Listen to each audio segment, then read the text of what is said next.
meus irmãos. Bom dia. Alô, alô. 1, 2, som. Alô, isso. Que a graça e a paz do Senhor Jesus esteja com todos. Amém? Hoje nós estamos tentando novamente fazer a transmissão ao vivo. Outro dia fizemos, mas a qualidade da imagem não ficou muito boa. A voz ficou boa, mas a imagem não. Então nós decidimos não colocar no ar. Acabamos excluindo aquele vídeo.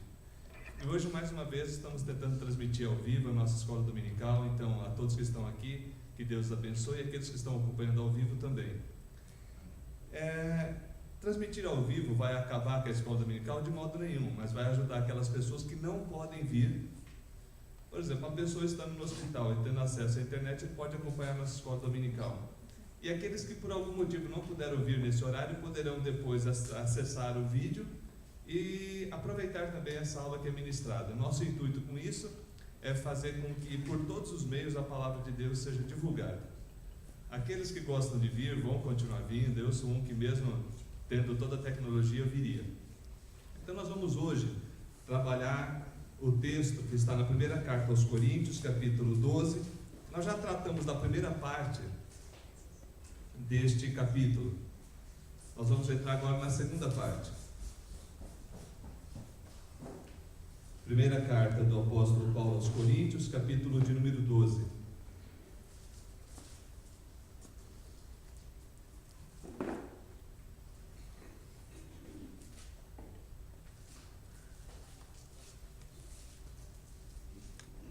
Primeira carta de Paulo aos Coríntios, capítulo 12. Vamos orar a Deus pedindo que nos ilumine e nos ajude a entender a sua vontade? Vamos orar mais uma vez? Ó Deus de misericórdia, pedimos graça para compreender tua palavra. Reconhecemos que temos limitações, reconhecemos que muitas vezes entendemos o que está escrito, mas temos dificuldade de viver. E por isso invocamos o teu nome, pedimos a assistência do Senhor, para não somente sermos ouvintes, mas sermos praticantes da tua palavra. Abençoe a todos e assim nos ajude e afasta de nossa mente toda distração, tudo aquilo que possa tentar atrapalhar a nossa compreensão daquilo que é a tua vontade. Em nome do Senhor Jesus. Amém. Vamos lá. O uso dos dons. Basicamente, o capítulo 12 da carta aos Coríntios trata do uso dos dons.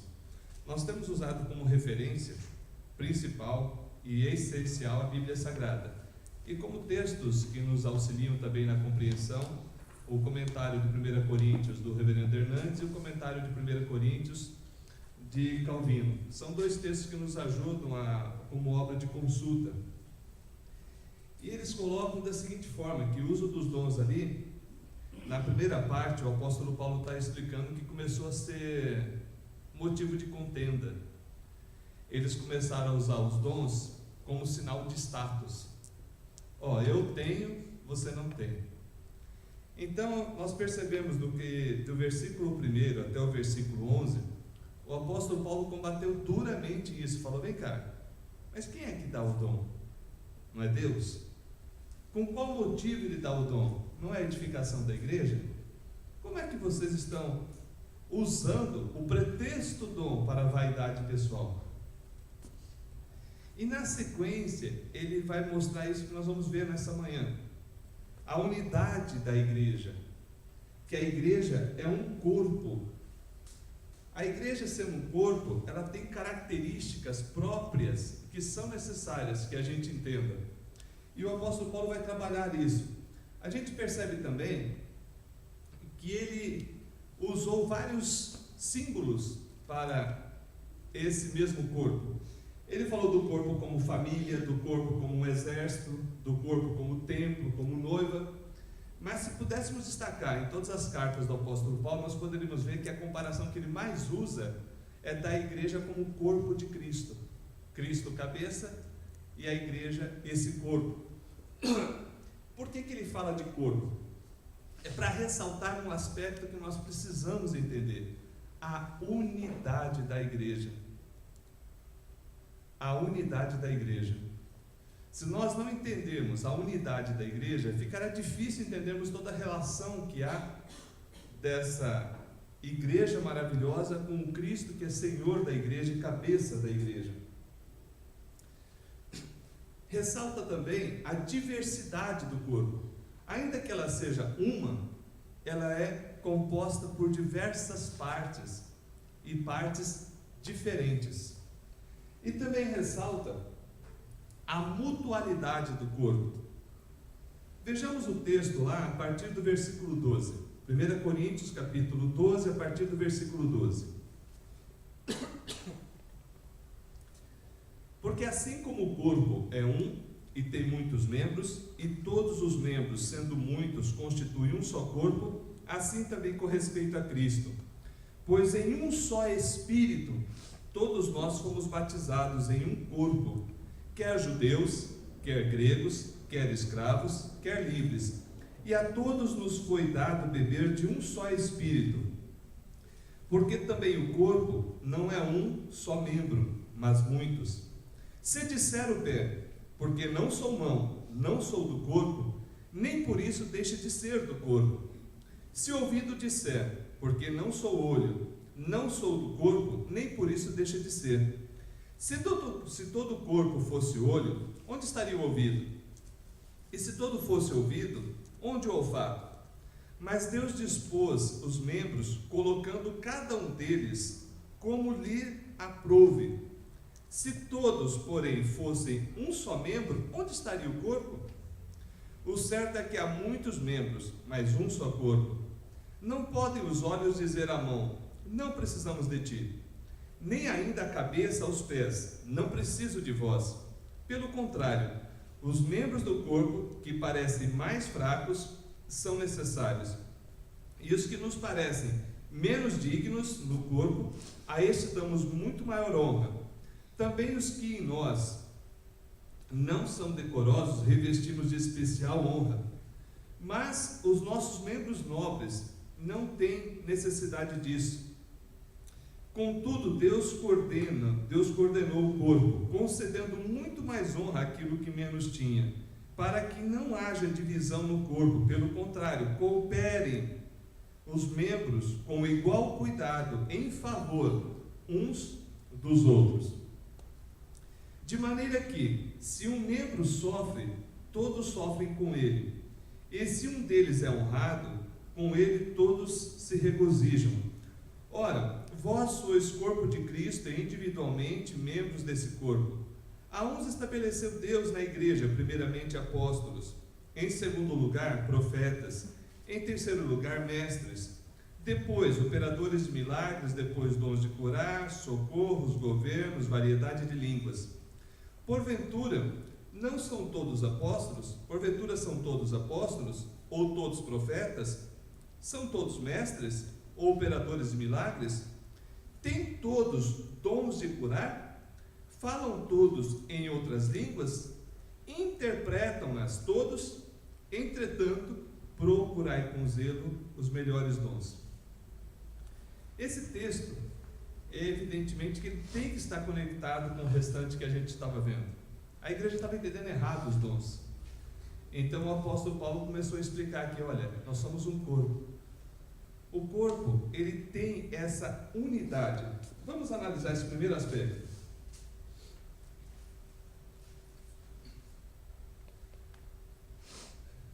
Segundo Peter Wagner, no livro, inclusive do reverendo Hernandes, citando isso, ele mostra que existem dois fatores, é lógico que existem outros, mas pelo menos dois que são primordiais, que demonstram a unidade do corpo. Primeiro, o sangue. Se alguma parte do teu corpo não receber a irrigação do sangue, o que acontece? Aquela parte começa a morrer.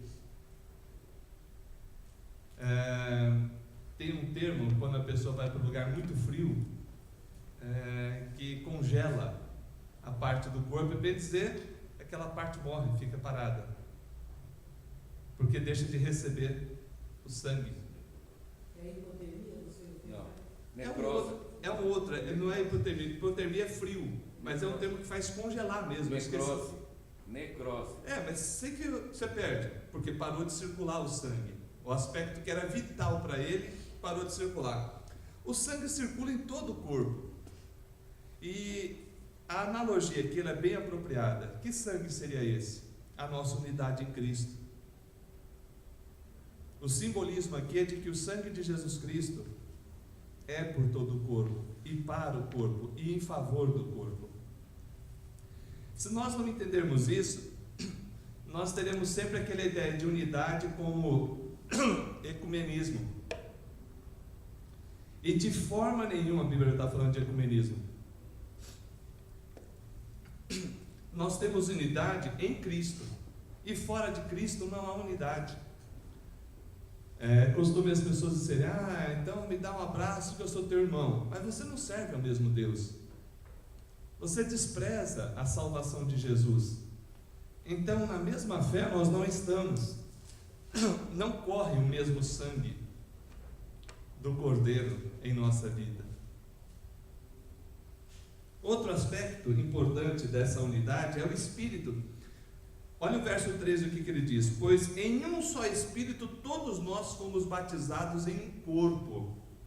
A ideia de que o Espírito Santo habita em você, capacita você para fazer parte desse corpo, e não para agir de forma avulsa, de forma espontânea, de forma... Obrigado, irmão. De forma a você querer realizar coisas independentes de Deus. O quanto é importante a igreja entender que a unidade ela está no sangue de Cristo e na ação do Espírito. É verdade, se uma igreja não entende o que é ser guiada pelo Espírito, ela não está em Cristo. Pelo contrário, nós vimos aí recentemente a respeito dos frutos.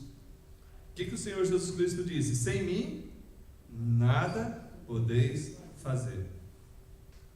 E Ele disse que o Espírito Santo estaria em nós, habitaria em nós, e iria nos direcionar. Pela palavra e pelo Espírito nós somos direcionados, meus irmãos. E nunca devemos esquecer disso. Isso que traz unidade para a igreja. E na sequência ele fala, quer judeu, quer grego, quer escravo, quer livre. Por que ele enfatizou isso? Também na igreja nós temos a mania de discriminar algumas pessoas. Na nossa, não sei, você deve responder. Mas nós precisamos perceber o seguinte: nós consideramos todos irmãos, irmãos em Cristo, ou tem aquele que é mais irmão, aquele que é menos irmão? Não estou falando de amizade, porque amizade depende de afinidade. Eu estou falando de consideração. E aquele irmão que confessa Jesus e vive para Jesus é teu irmão, mesmo que tenha divergências entre vocês, de opiniões, de gostos. Mas se ele está em Cristo e você está em Cristo, nós somos um só corpo. E isso tem que ser enfatizado. Na sequência, ele vai começar a mostrar para nós a diversidade do corpo. E eu acho muito bonito isso. Já pensou se todos na igreja fossem Hélio? Pastor Hélio Francisco da Silva, esse que vos fala, auxiliar na Igreja Presbiteriana Filadélfia, em Curitiba. Iria ter coisas boas? Eu acredito que sim, mas iria ter coisas chatas. Então Cristo coloca diversas pessoas, diversas maneiras, e essa diversidade ela funciona de forma harmoniosa. Talvez os que muitos ainda não entenderam é que é necessário cada pessoa que Cristo chama. Cristo não chama ninguém para esquentar banco. Tenha certeza disso. Qual que é a minha função na igreja? É vir aqui, ficar sentadinho e ir embora. Não é. Não é mesmo. Cristo te deu capacidade.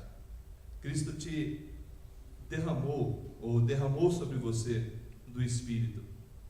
Te deu condições de você fazer tudo aquilo que Ele quer que você faça.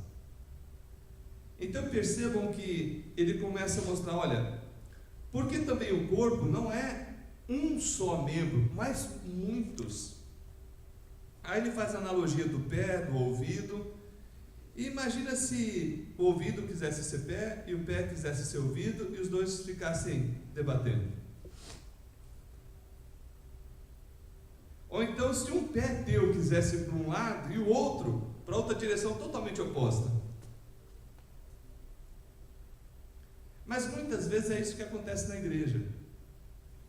Não aceitam a direção do cabeça, que é Cristo.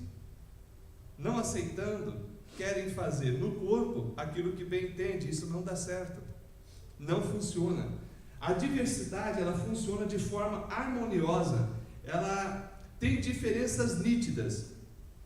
Por exemplo, a função, qual órgão do corpo que bombeia sangue para todo o organismo? E ao mesmo tempo que ele bombeia, ele filtra, ele faz o sistema de filtragem do nosso sangue. Aonde que é o filtro mesmo? É isso. O que a gente percebe com isso? Cada órgão tem uma função específica. Então quer dizer que o coração é mais importante. Você pode perder o rim, pode perder o estômago, pode perder o cérebro, acéfalo. Tem crente que acha que pode ser acéfalo, que tem órgão que ele pode desprezar. Todos nós, irmãos, a gente deve perceber que as diferenças são nítidas, mas são diferenças próprias de um corpo, de um organismo vivo e que atua em prol de uma causa específica. Então, quando ressaltamos a diversidade, aqui ele vai ressaltar a diversidade, no verso 20 ele arremata dizendo: o certo é que há muitos membros, mas um só corpo.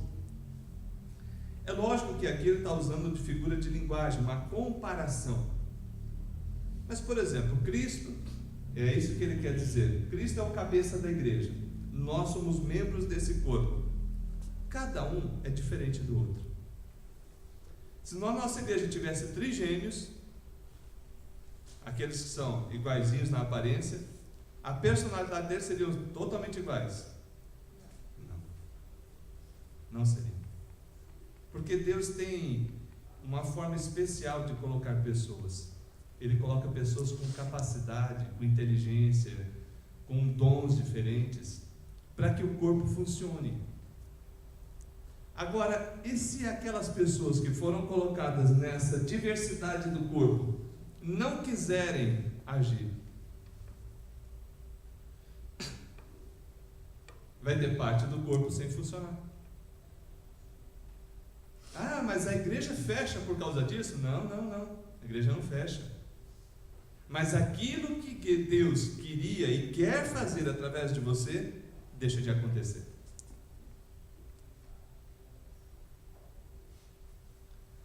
Eu sei que aqui poderíamos entrar num debate teológico. A vontade de Deus vai ser cumprida de qualquer jeito. Depende de qual vontade.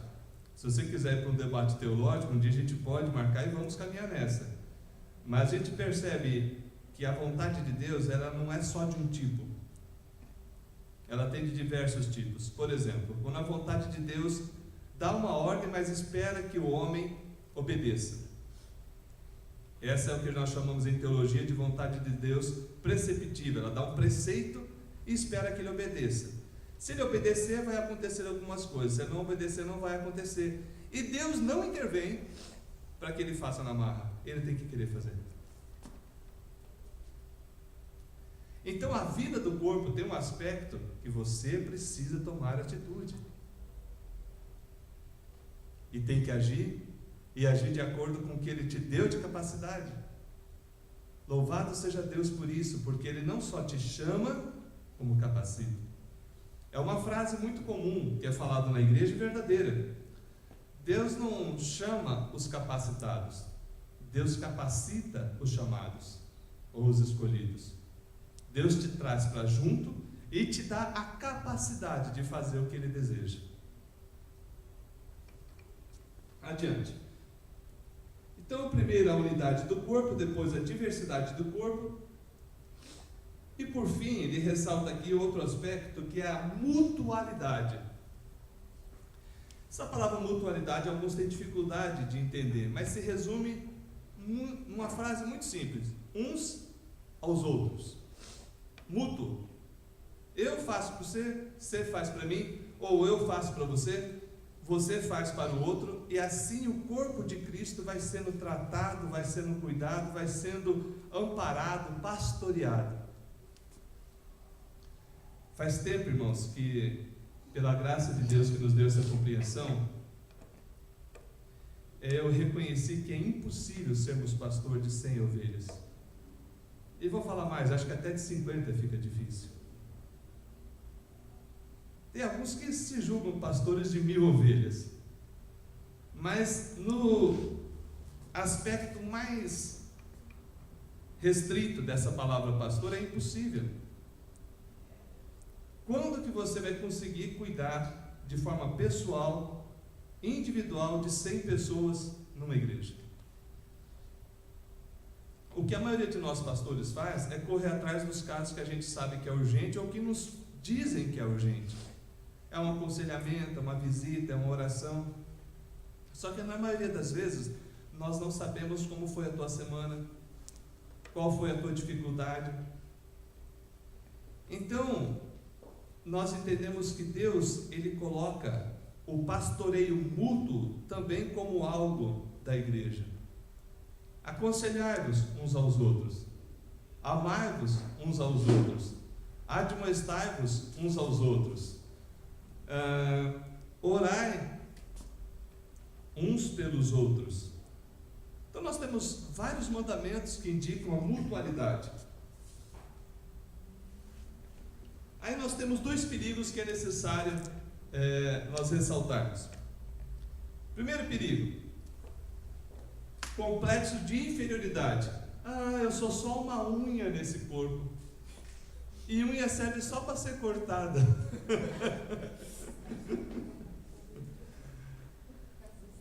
É o complexo de inferioridade. Qual de vocês, já que a unha não tem importância, quer arrancar todas? Serve para coçar. Serve para dar uma coceirinha nas costas, assim. Não, irmão. Ou dos olhos também. Serve de lanchinho, né? Roer unha. Meus irmãos, a unha tem uma função, cada parte no nosso corpo tem uma função. Logo que, para Deus, não tem ninguém, olha, esse aqui que eu dei um dom, ele é inferior a todos os outros. Porque esse dom aqui não é de aparecer muito. Aquele dom é de aparecer. Por exemplo, outro dia nós comentamos aqui na igreja, em vários ministérios, e até no nosso, acontece uma convergência de compreensão errada a respeito de dons. Dom, cantar e pregar. É uma convergência que a Bíblia nunca disse. Inclusive, quando nós fazemos o teste dos dons, eu já fiz uns 5, 6 em outras igrejas também. E nesse teste eu percebi um desvio padrão. E esse desvio padrão é bem interessante. Diversas pessoas com o dom de ensino e não tem professor. Diversas pessoas com o dom da música e ninguém toca. Aí eu falei, meu Deus, se tem todas as pessoas com esse dom, por que não estão exercendo? Aí eu percebi que é assimilação. Eles gostariam de ter aquela capacidade, mas não é a capacidade que Deus deu. E aí, reparando isso, eu comecei a fazer uns cálculos para mudar, tirar esse desvio padrão no teste dos dons. E por que é importante isso? Porque para muitas pessoas dom é ou você canta ou você prega. Se você não canta, você não prega, você não tem dom. E não é isso que a Bíblia diz. Novamente vem o quê? Um complexo de inferioridade no meio da igreja. Aí vem a irmãzinha e diz, pastor, eu não sei pregar. Mas aonde que está que você tem que saber pregar que nem um pastor? Uma vez a pessoa chegou para mim, pastor, eu não sei falar de Jesus. Falei, então já está mentindo, porque eu estou vendo você falar. Não, mas não é desse jeito, eu queria pregar. Falei, filha, pregar, 4 anos de estudo, mais não sei o que, é tempo. O pregar, o ser um líder constituído como um pastor na nossa denominação, leva tempo, estudo, dedicação. E mesmo assim não significa necessariamente que ele tem o dom. A pessoa pode alcançar o título de reverendo e não ter o coração, ou dado por Deus, a capacidade de reverendo. Então perceba o seguinte, o que queremos dizer aqui? Perigo do complexo de inferioridade, você se achar menos no corpo. Perigo do complexo de superioridade, você se achar o máximo. Só eu prego naquela igreja, mais ninguém presta. Eu oro 15 minutos por semana. Então vai se achando. Aquilo que ele faz, ele começa a se achar que sem ele Deus não faria nada. Só que não só isso, outro problema grave é desprezar o irmãozinho. Quem será que na igreja é mais importante para Deus? Tem pastores que acham que é ele. Tem pastores que acham que sem ele a igreja não vai. Lê do engano, irmão. Porque se ele sair, se ele abandonar, Deus levanta outro. Porque a igreja de Deus é cuidada por Deus. Se fosse assim, essa congregação que não tem pastor, nunca ia subsistir. Então o complexo, irmã, de superioridade leva a isso também. Ou então porque você tem uma habilidade a mais que se destaca, que é visível, leva-o a achar que aquele que não tem a mesma habilidade não presta, ou não serve, ou não tem atividade. Vamos dar um exemplo? O dom de ensino relacionado com o dom de intercessão. O dom de ensino, geralmente, ele está em destaque. Você pode ensinar um a um, mas você pode ensinar para pessoas. Enquanto às vezes o dom de intercessão é a pessoa e Deus. Qual deles é mais importante? Para Deus. Mas na igreja visível, às vezes colocamos uma ênfase exagerada no dom visível, naquele que se destaca, naquele que toma a liderança, vai à frente. E isso não deve ser assim. E isso pode levar ao complexo de superioridade. É necessária a mútua cooperação. Olha o verso 25, diz assim: para que não haja divisão no corpo, pelo contrário, cooperem os membros com igual cuidado em favor uns dos outros. O que é cooperar? Operem juntos. Operem juntos em destruição uns dos outros. Presta atenção. Tem irmãos que se reúnem para destruir o outro. Vamos reunir uma rodinha aqui e falar mal da vida do outro, já que ele não está aqui. A hora que ele chega perto, a rodinha para. Isso é do diabo, isso não é de Deus. Pode repreender que é ação maligna. Outro exemplo. Você sabe que o irmão está precisando de um apoio. Você tem condição de dar esse apoio, nem que seja uma palavra de ânimo, e não dá. Você não está cooperando mutuamente. Mas ninguém veio atrás de mim quando eu precisava. Aí novamente o complexo de tadinho, né? Ninguém fez por mim, eu não faço pelos outros. Se você sabe o que deve fazer, faça. Viva o cristianismo. E isso vai gerar uma cadeia. Fizeram para mim, eu também faço. Mas mesmo os que não fizeram, mesmo que não tenham feito para mim, eu vou fazer para os outros. Cristianismo não é só bem a mim. O que o Senhor Jesus disse a respeito disso? Mais bem-aventurado é dar do que receber. Porque quando eu me dou, eu estou recebendo do alto e Deus proverá na minha vida o dia que eu necessitar. Você quer ver outro erro tremendo que acontece? Eu ajudei tanto fulano e agora que eu preciso ele não me ajuda. Será que é assim? Geralmente é assim, pastor, mas aí Deus levanta outra pessoa para ajudar a gente. Às vezes a gente quer, porque tem que ajudar a pessoa sem esperar nada. Ótimo, Se a gente ótimo. observar, Ótimo. Deus não levanta aquela que a gente ajudou, mas levanta uma outra para ajudar a gente. Só que a gente não vê que levantou a outra, só vê que não levantou aquele. Ótimo, a A irmã está ressaltando uma verdade aí que é tremenda. O que acontece? Eu ajudei fulano. Aí passou 1 ano, 2 anos, eu preciso. Fulano não me ajuda. Poxa, mas que absurdo, como é que não me ajudou? E Deus está levantando outra pessoa para te apoiar. Nós devemos fazer o bem sem esperar receber de volta. Devemos fazer como se fosse para Deus, e tem que ser para Deus. Eu faço bem não porque as pessoas vão me devolver esse bem, eu faço porque Deus mandou.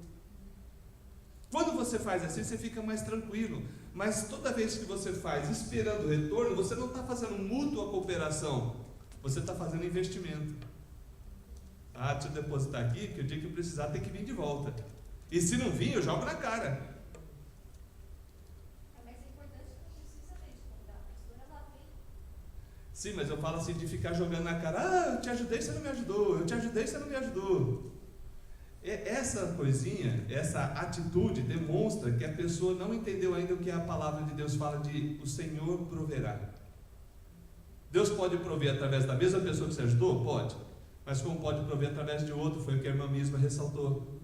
Sempre promove através de outro. Pelo que eu tenho vivido, Não. Eu já vi prover através de quem foi ajudado também. Eu já vi. Então não posso negar que existem muitos corações agradecidos.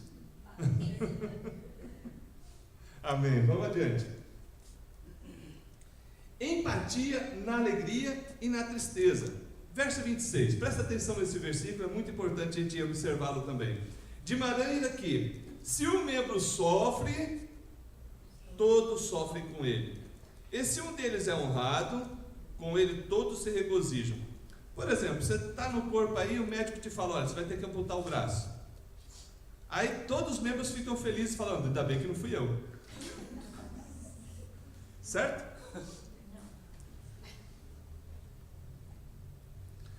Todos os membros vão ter que se adaptar, tanto é que eles falam de reabilitação, a viver sem aquela parte. Eu tenho uma tia que tem a perna amputada e ela teve que aprender a viver daquele modo.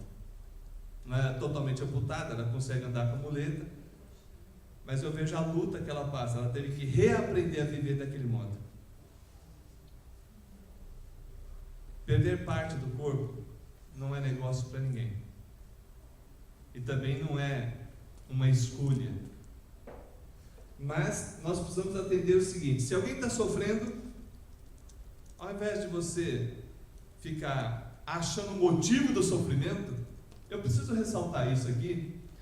Semana passada eu fiz uma visita, não vou mencionar detalhes, mas a conversa foi o seguinte: alguns crentes foram lá dizer que a pessoa estava sofrendo por quê? Cortava cabelo. Por quê? Pintava a unha. Por quê? Tinha demônio. E eu fiquei imaginando, meu Deus, cadê o crente com uma acetona? Cadê o crente com uma peruca? Cadê o crente que exorciza? Já que eles dizem que é por causa disso, tira! Cambada de sem vergonha. Não tem o que falar, fica quieto.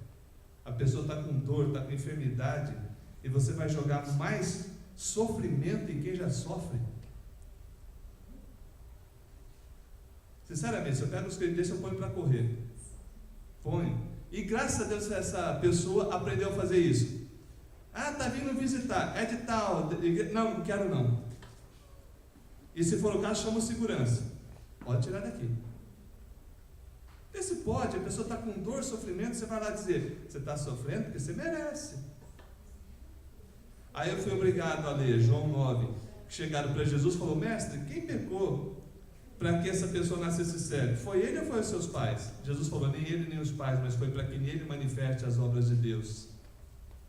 Tem umas pessoas que estão fazendo aqui uma geração, né? Lá na vila, a casa de um senhor tem um comércio, bem no terreno dele, passam, correm embaixo, e volta e meia aquilo destrói a parte dele. Ele fala que é assim do demônio.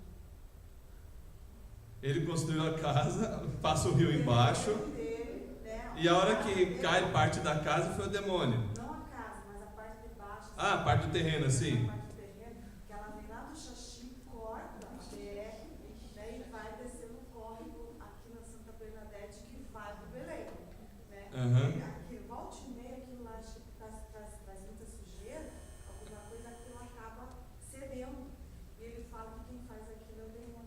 Mas aí que está o problema, meus irmãos, a gente atribuir a algo de fora uma coisa que foi culpa minha. Se eu pego meu carro, entro na contramão sabendo que é contramão, é só meio quarteirão, e bato o carro, foi o demônio que fez bater carro? Ou foi o demônio da minha ignorância, da minha estupidez? Talvez é o meu demônio, pronto. E a pessoa fala, não, sou eu que me fiz mal. Eu fiz mal para mim mesmo. Agora, quando você atribui algo externo, é mais fácil. Porque aí você põe a culpa de fora, sendo que a culpa está dentro. Aí é fuga e nunca alcança a cura, irmão. Porque vai ter sempre o demônio destruindo alguma coisa, ao invés dele pegar, tomar cuidado de não fazer errado. Existe ação maligna? Nós cremos sim em ação maligna. Só que tem algumas que são ação humana, que ele quer dizer que foi maligna. Que se ele tomasse algumas providências humanas, esse demônio nunca apareceria. Vamos lá, adiante. Empatia, na alegria e na tristeza.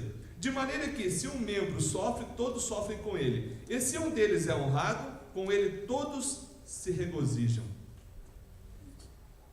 Tem irmãos que conseguem chorar com os outros, mas quando o outro está feliz, ele sente uma inveja. Inveja. Casamento do outro está feliz? Ai, como é que pode o casamento daquele? Parece que é perfeito, tomara que dê errado. Não, ele não fala, mas o sentimento é esse. Como é que pode ele estar andando naquele carro e eu aqui de bicicleta? Tomara que fure os pneus, para ele ver o que é bom andar de bicicleta. O nome disso, inveja. Dentro da igreja. Corpo que não consegue se alegrar com a alegria do outro. O irmão vem contar uma bênção, você acha? Sei não, você não está inventando. Misericórdia, irmão. Se alguém está feliz, se alegre. Se alguém está chorando, chore junto. Tenha empatia. O que o pastor Anísio fala? Várias vezes com vocês. Como que nós devemos orar? Com empatia. Significa o quê? Se colocar no lugar do outro, seja na dor, seja na alegria. Porque a vitória é tua, a vitória é minha. Se você está feliz, eu fico feliz. E assim tem que ser a vida no corpo. Pois bem, irmãos, alguma dúvida, pergunta até agora? Vamos abrir um espacinho aqui para dúvidas, temos alguns minutos. Só voltando à questão da necrose no começo que ele falou. Sim. Se a gente não deixa o Espírito agir, né? Como disse que é o Espírito Santo e o sangue de Jesus na vida da gente, a tendência da gente é necrosar e parar, não produzir, né? Adilson, como é sério isso? A Bíblia fala alguns aspectos com relação à ação do Espírito. Ela fala, não apagueis o Espírito. Fala, não entristeçais o Espírito. E aqui ela mostra esse aspecto de vida no corpo. Ora, se eu, sabendo o que Deus diz, faço o contrário ou não faço o que Ele manda, eu estou apagando o Espírito. Aí a pessoa começa a ter um cristianismo, entre aspas, na carne. E acha que está tudo bem. Não, e acha que está tudo bem. Por quê? Ele não está na dimensão que Deus deseja. Só que por acostumar com isso, vai vivendo. Talvez uma das críticas que nós temos que fazer internamente à nossa própria igreja é esse desprezo, essa desconsideração à obra do Espírito. Eu não preciso ser pentecostal para crer na obra do Espírito. Eu não preciso sair da igreja presbiteriana do Brasil para crer que a ação do Espírito é verdadeira em minha vida e no meio da igreja. Nós vamos estudar aqui mais para frente a respeito dos dons. Nosso propósito hoje não era estudar sobre os dons, era só fazer essas considerações iniciais. Mais para frente, quando chegar ao capítulo 14, aí nós vamos estudar vários dons. E aí você vai ver o quanto é bonita a ação de Deus, a ação do Espírito Santo no meio da igreja, movendo, agindo, capacitando. E quanto a nós, quando a gente se submete, obedece, é o vaso na mão do oleiro, a tua vida fica muito melhor. Não importa se você tem muito dinheiro ou se você tem pouco, se você sabe ler bem ou se você nem sabe ler, se você consegue mobilidade fácil ou se você tem dificuldade de se locomover, não tem veículo, qualquer coisa assim. Deus te chamou, Deus te capacita e Deus quer usar a tua vida. Amém? Vamos orar a Deus encerrando? Oremos a Deus pedindo que nos dirija e nos conduza nessa caminhada. Ó Deus, nosso Pai, nós oramos agradecendo por Tua palavra e rogamos a Tua bênção sobre todo o Teu povo. Também, Deus, que esse estudo venha produzir fruto, que a gente perceba a unidade, perceba essa mutualidade, essa diversidade que existe no corpo, mas o corpo é o Senhor, Cristo cabeça, e nós parte desse corpo. Louvado seja o Teu nome. Rogamos que nos traga a iluminação do Teu Espírito. E obrigado a Deus por essa manhã, por cada vida. E em nome de Jesus, derrame paz, derrame segurança, direcionamento em cada vida, em cada lar. No nome do Senhor Jesus é que oramos. Amém. Amém. Deus abençoe.